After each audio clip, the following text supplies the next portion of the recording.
guys, welcome sa YouTube channel. Ngayon ay meron ako dito ng mfc-9140cdn. Issue ko ito. Ngayon itutunan ko po sa inyo kung paano pwede rin po ninyo ito gawin sa 9330cdw. Yung sunod din na model na ganito.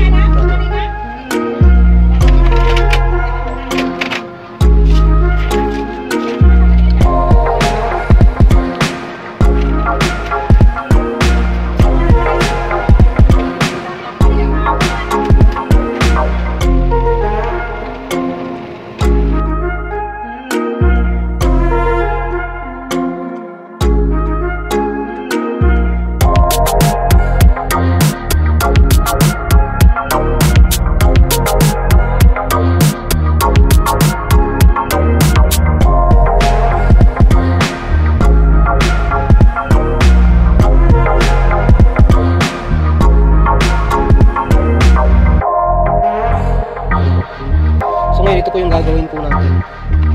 Tuturo ko po sa inyo kung paano solusyonan po yan. Paano i-reset po yung stamp.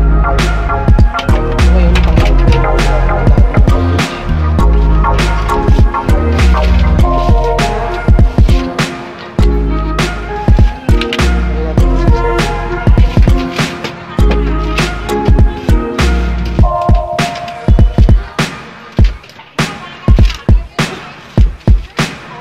Tapos ito po tanggalin po natin. Ngayon dito sa loob, dapat sa part na to meron pa tong lock eh. Siguro tinanggal na yung lock nito. Wala na yung lock nya. So pag natanggal po ninyo yung lock na yun, ito po yung pinaka-waste tank po nya. Ito pala natin.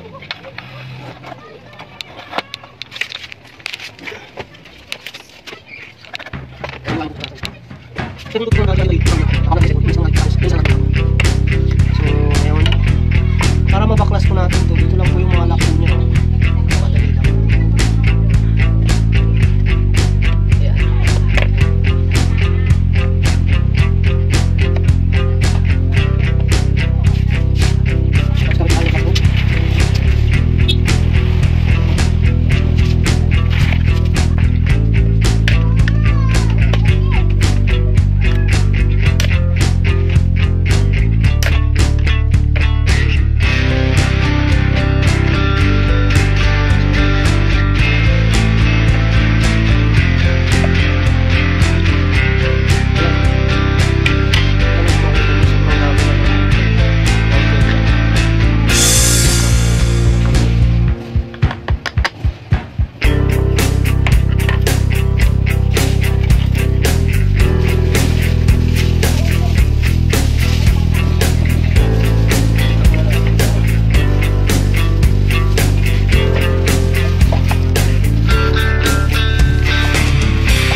kailangan nakadikit po siya.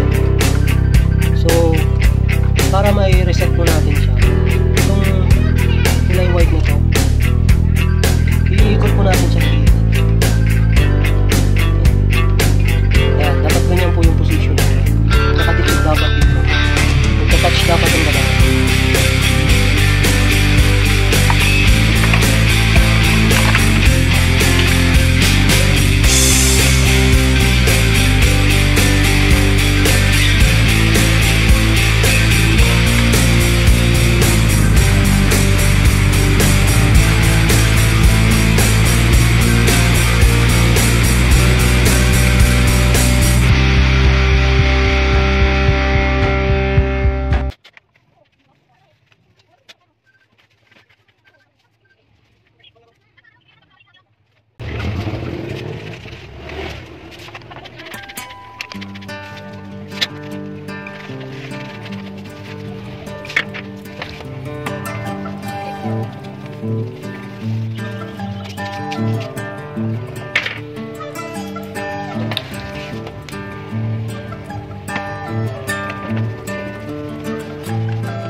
Wala na po yung error po niya na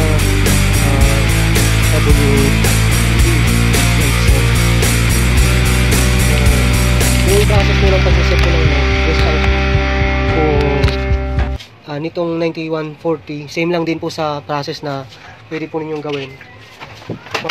Katulad po nito, yung isa po 9330cdw, pares lang po yung pag-reset po niyan. So